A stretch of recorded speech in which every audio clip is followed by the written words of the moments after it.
This video is somewhat of a footnote to the last video, and I meant to mention something important that I just kind of glossed over in the last video, so I thought I'd make another video and just address it.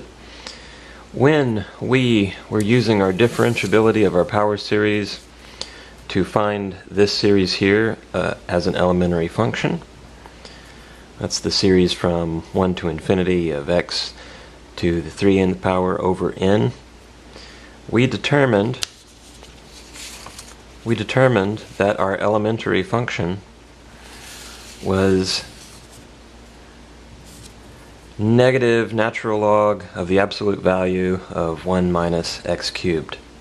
Now, we also, when we integrated this, we came up with a arbitrary constant that we then had to solve for.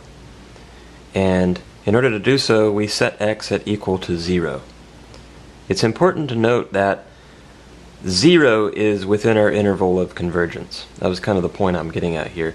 Now, I glossed over it in the last video because when we have these sort of Maclaurin-esque series, they're going to be centered about the origin anyway. They're not shifted left or right like a true Taylor series would be. So I instinctively knew that we could use 0 to plug for x. But if we had a Taylor series where 0 were outside of our interval of convergence, we would not have been able to plug x at 0 to solve for c. We would have to use some other number. So I just wanted to clarify that. And if you want to get an idea of what a Taylor series like this might look like, and some other notes here.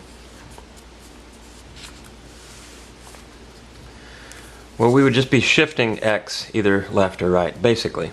We'd have x minus something, x minus some a value.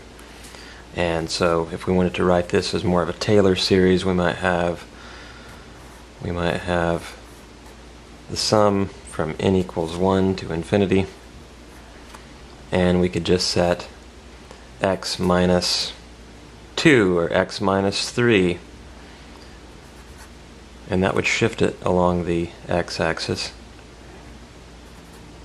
if you viewed it as a function. And then we would no longer be centered about the origins. That would be an example of a Taylor series. So this is more of a Maclaurin-esque kind of series, and this is more of a true Taylor series. I just wanted to clarify that.